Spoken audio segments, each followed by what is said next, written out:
LinkedIn, on Facebook, on Instagram, on YouTube, and on podcast for Spotify and Anchor and Apple Podcast and some more. So this is how we distribute this content, and I also would like to encourage everybody for You Change the World, which is the title of this program, to subscribe on YouTube especially. This is allowing us to increase not only the content and the quality, but to also have and that's what we plan to do, more programs coming up. So more often, more frequently during the week, not saying every day, but definitely every other day. That's the plan. And we are going to move the weekly one to Tuesdays, probably at the end of the month. So first week of June, that's the other maintenance item I wanted to share with you.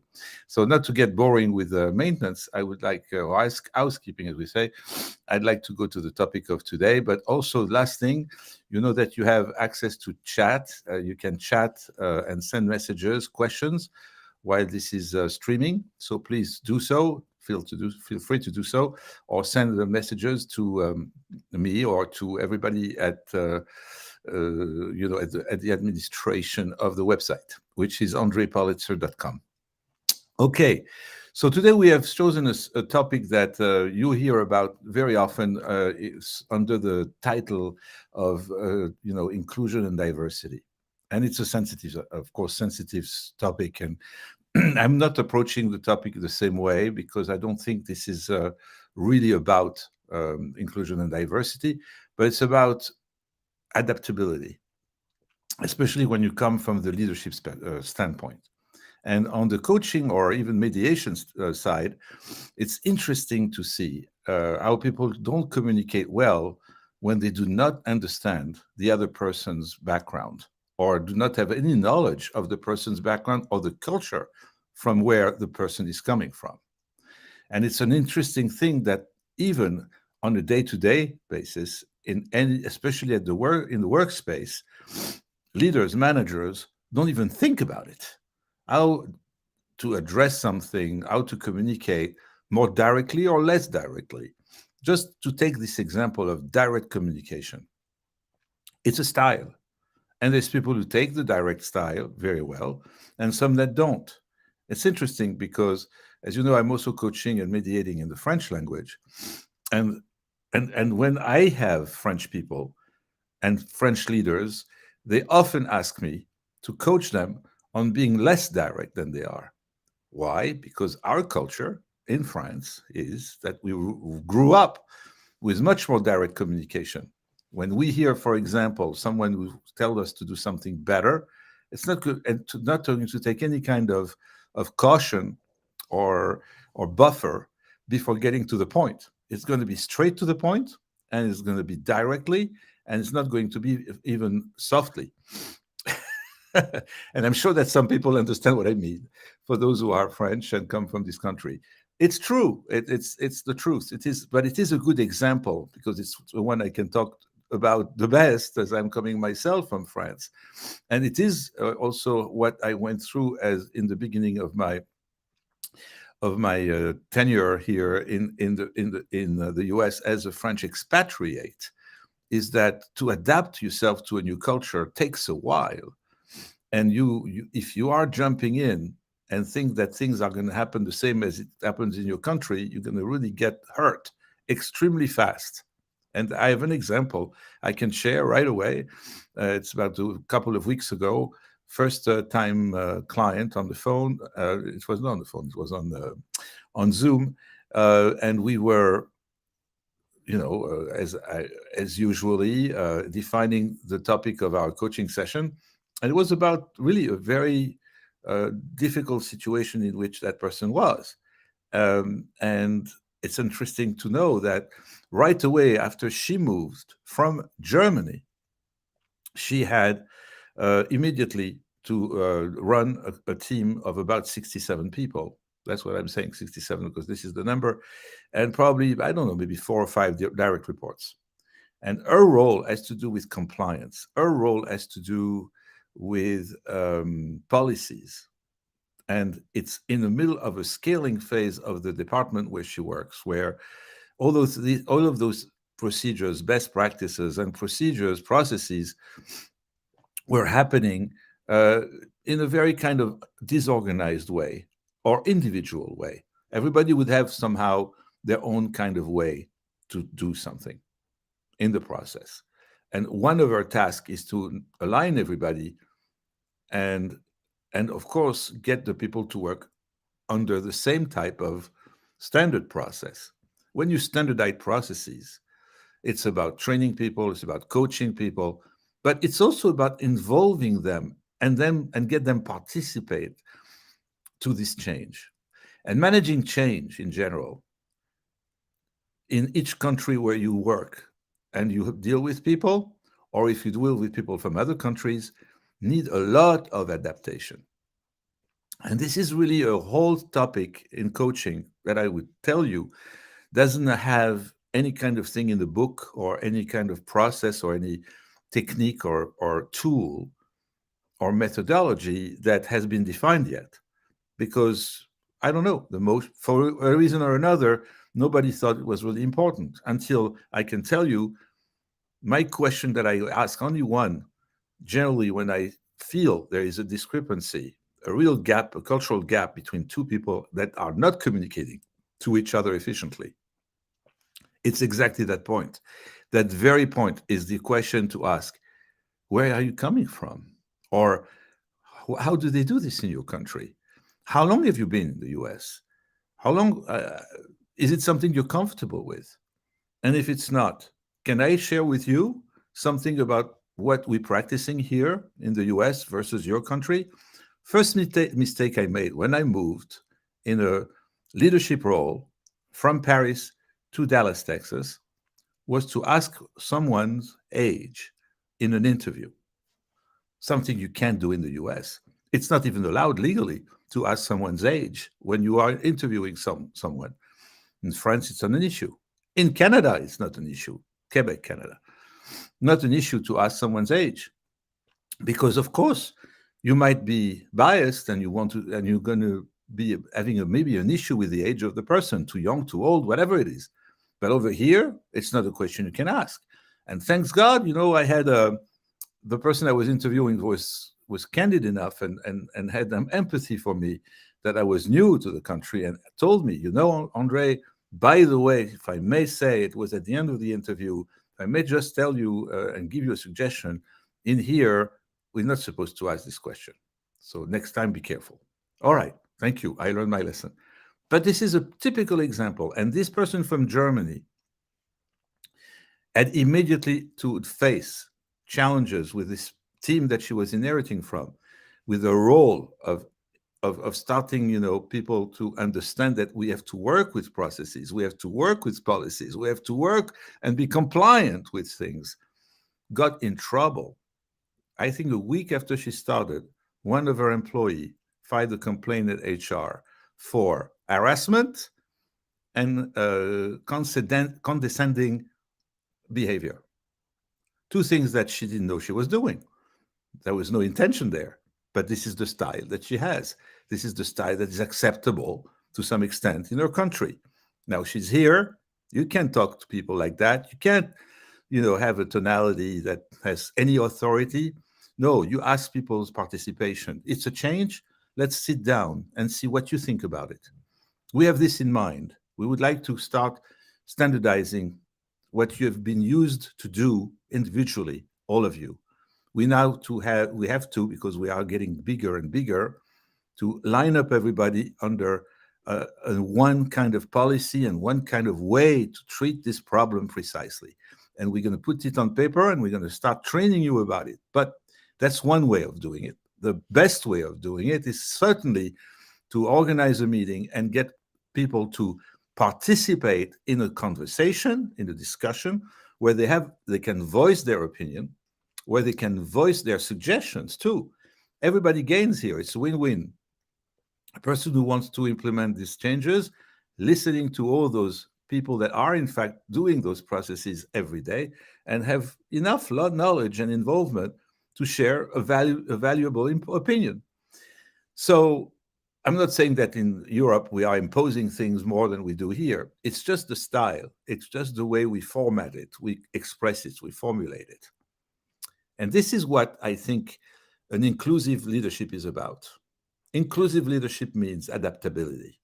Inclusive leadership means I'm caring about where you're coming from. I'm not going to talk to you the way I talk to everybody else because I know that you're coming from another culture.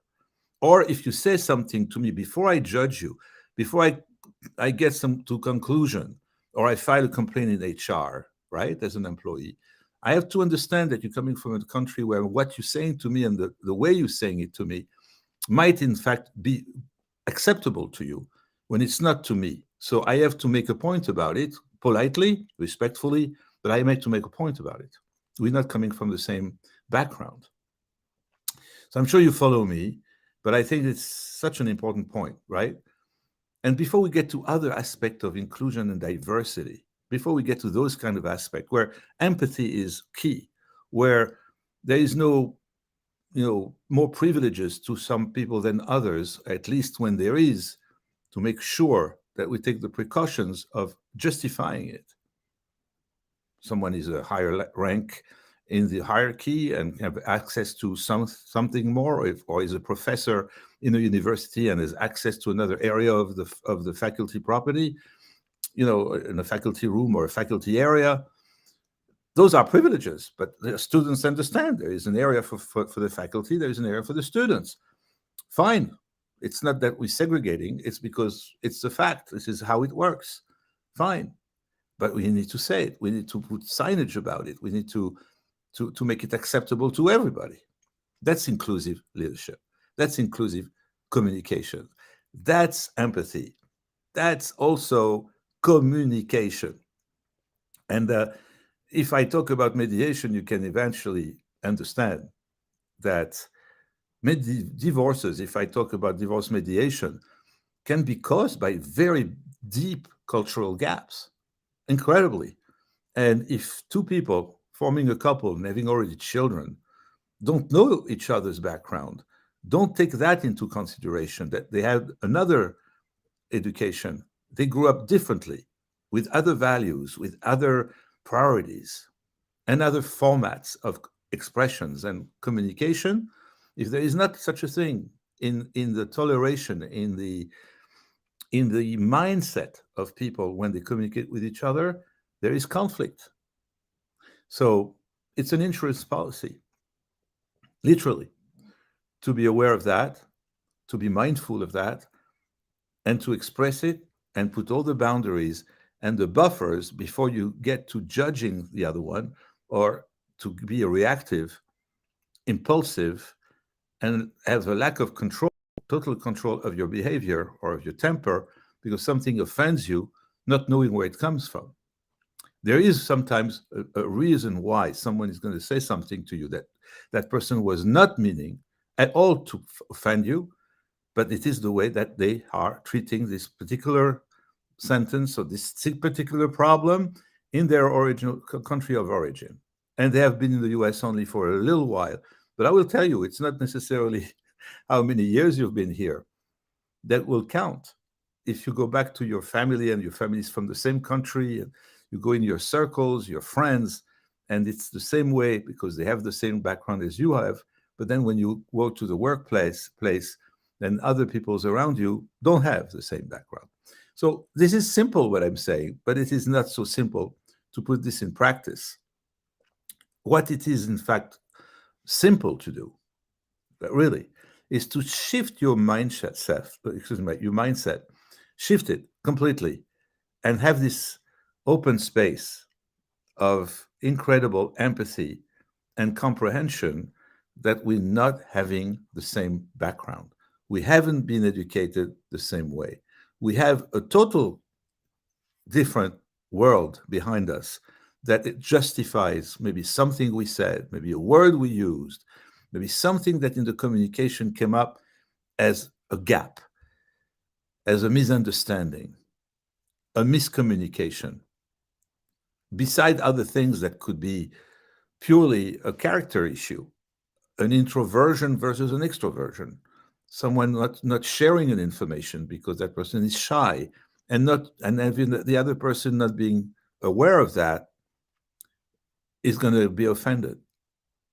Not being CC'd on an email just because that person always forgets or is ADHD and has a tendency to forget things because they are doing 10 things simultaneously, very tasking.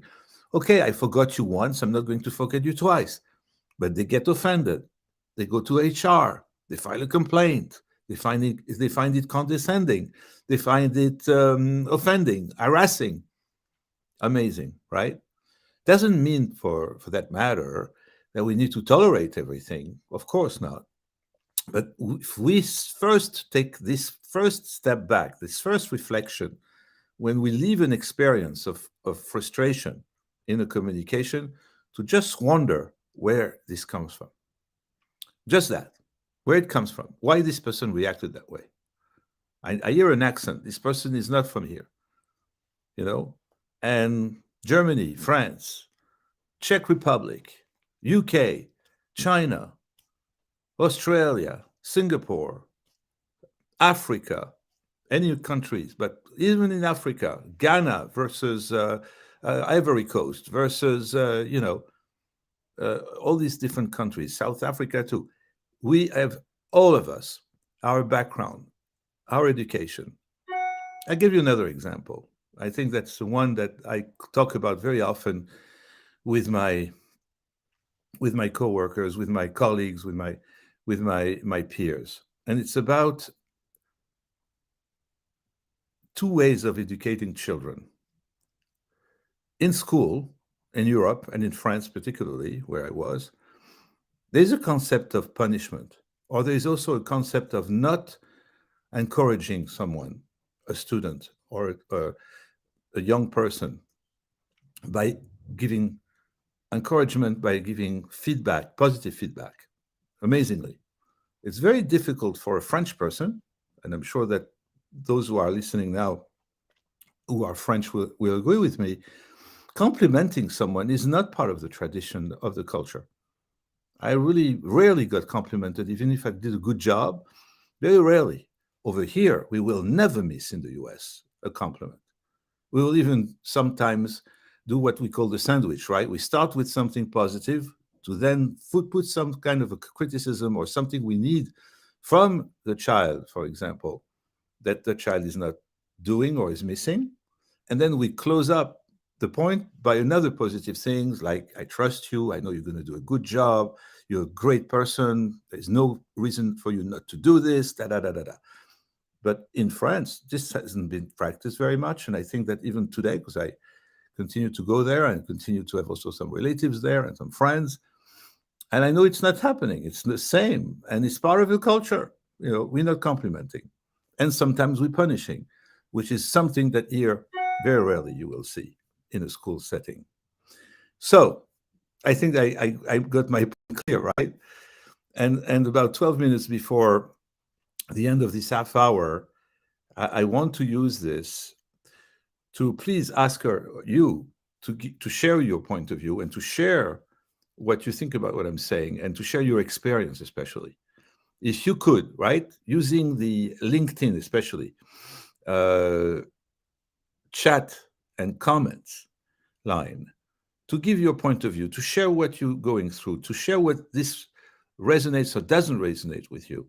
I would love to see really this happening for this time, because this is a very sensitive topic and it could also clarify a lot about inclusion and diversity, because I'm very bothered by this. I'm personally troubled by it, that this issue of inclusion and diversity is still pretty recent in terms of how it gets into the organization, that there is people who are stakeholders of that.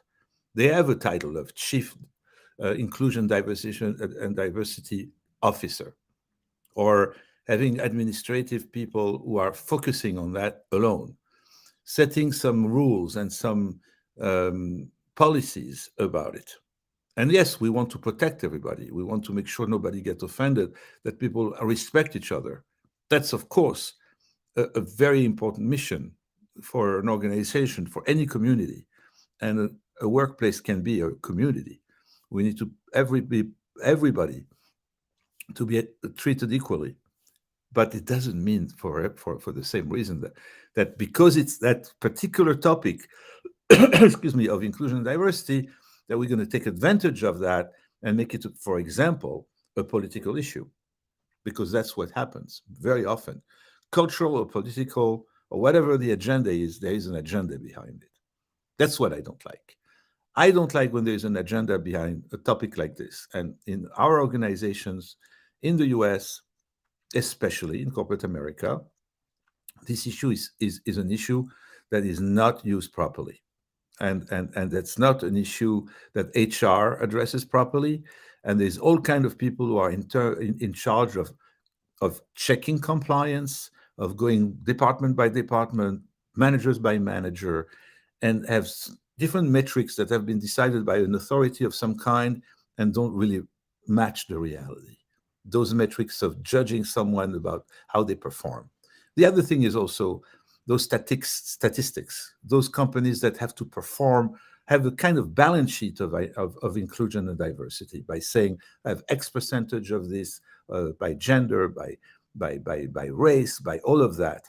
It's unimaginable that we have created such a world where there is so much constraints and policies. We need to protect everybody.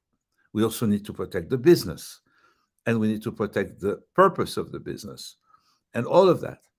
And it's so confusing right now. So confusing because a leader, a manager, a head of a department will be asked to go by certain percentages rather than by merit, for example. It's important that they are also performing. So we don't restrict anyone because of any reason that has to do with race, with language, with origin, with age. No segregation. Let's say that it's true. We are in a world, in some instances, that truly, and there is no segregation, no agenda to select anyone over someone else.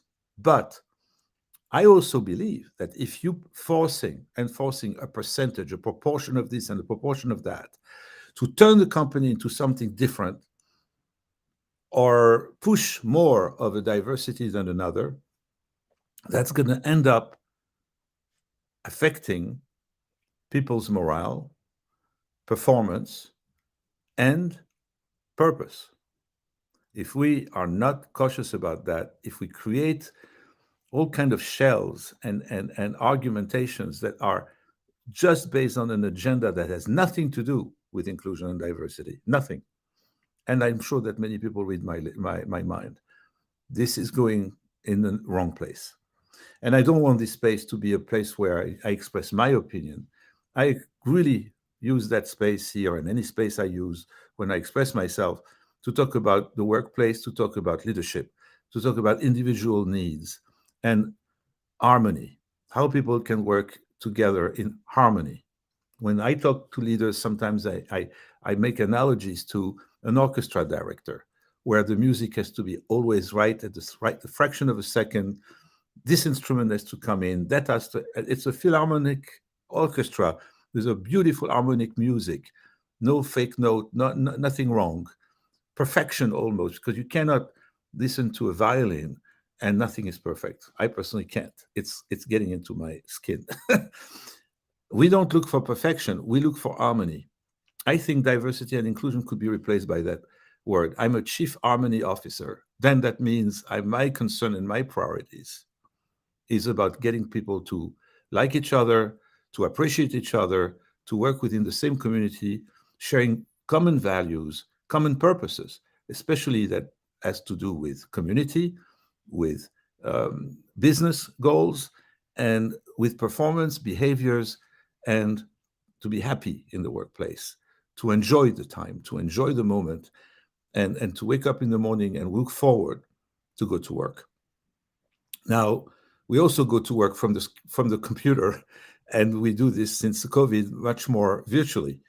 Even that is creating opportunities for people to get better into knowing each other, understanding their backgrounds, and have empathy. I think this is much more important than enforcing a proportion of this kind of diversity towards another diversity. Yes, some companies have been wrong by focusing only, for example, by a dominance of male being in the managerial position or in board seats, so board of director seats. That's not normal. That's something to fix, obviously. But to enforce people proportions of this or that, when it is becoming the priority over the performance of the department or the merits of someone who deserves a promotion for the last 2 or 3 years and haven't been promoted because we impose some kind of rules of diversity and inclusion that have nothing to do with the reality and with the real world. So when there is an agenda, please have caution to analyze it, to reflect on it, if it's coming from truth or it's coming from something else. Because if we are truly inclusive in our leadership and in our way of managing our lives, we include everybody, we have empathy to everybody.